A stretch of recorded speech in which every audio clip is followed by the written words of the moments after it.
In this episode of Internal Architect Concept, we're going to talk about failing and healing.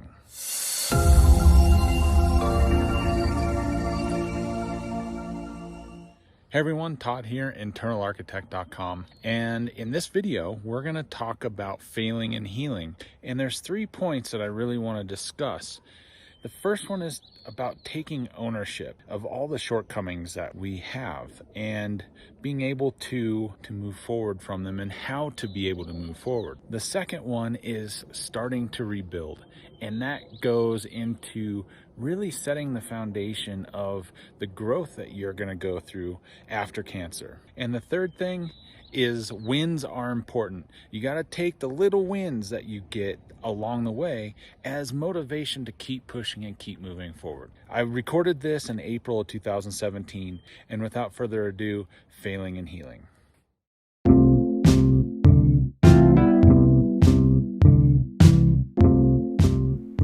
The emotions that we feel right after a loss includes, but isn't limited to, anger, numbness, pity, sadness, disgust, and even fear. All these emotions right after a loss tug at our dignity and self-worth. Depending on how we're taught growing up, those ambitions can lead to anxiety, frustration, and even depression. I went through many of these emotions when I was going through my diagnosis, but fear was the biggest one. Fearful of what lay ahead for me as my focus completely changed. Taking ownership of mistakes, faults, and bad habits. It was huge for me to recognize what feelings I was going through and the decisions that I was making because of them. The day that I was diagnosed was the day that my mindset changed completely. My first emotion and reaction was of relief. I finally knew what was going on with me. The second reaction was of fear. This was a huge unknown that I was walking into, and I was scared to death what lay in front of me. Now that I was dealing with cancer, everything that I knew about it was incredibly unfavorable.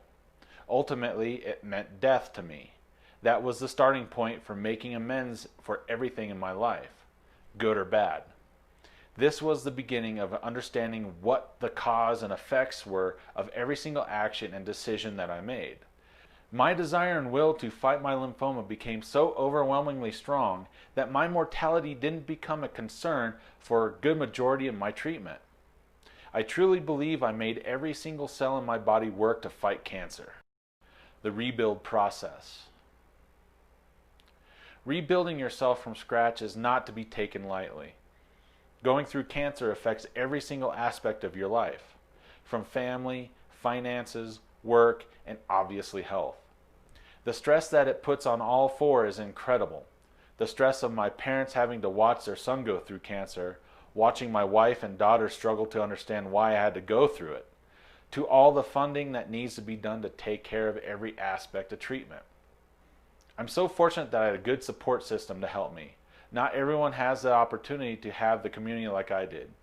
I've always been a builder at heart, and part of the rebuild process for me was hoping to give back. Partnering up with friends to start a nonprofit was huge and helped me cope with the stress and anxiety of being a new survivor. Keeping myself productive was the best thing I could have done for myself and my family. I became hyper aware of my health and what my body can and can't do. So you might be asking yourself the question, how does this pertain to me? The point I'm trying to make is, it's important to become aware and open to the challenges you face as a survivor.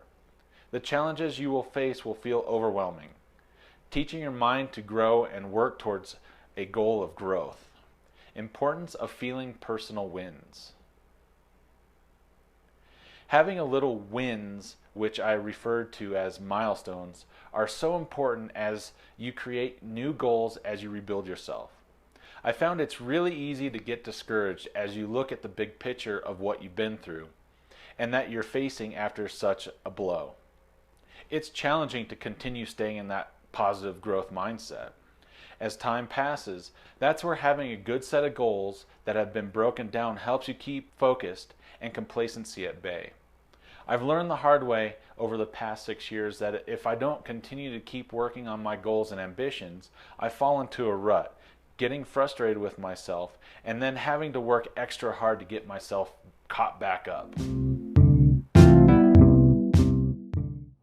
I hope you liked the video. If you have any comments or questions, please hit me in the comment section below and hit the bell for notifications. And if you haven't subscribed yet, please hit subscribe. And just want to say thank you for watching the videos. I appreciate your time and energy into watching them. And I'm out here watching the sunset kind of happen right now. Here you go. Check this out. Maybe. There we go. How cool is that, huh? So you all have a great evening, and I will see you on the next video.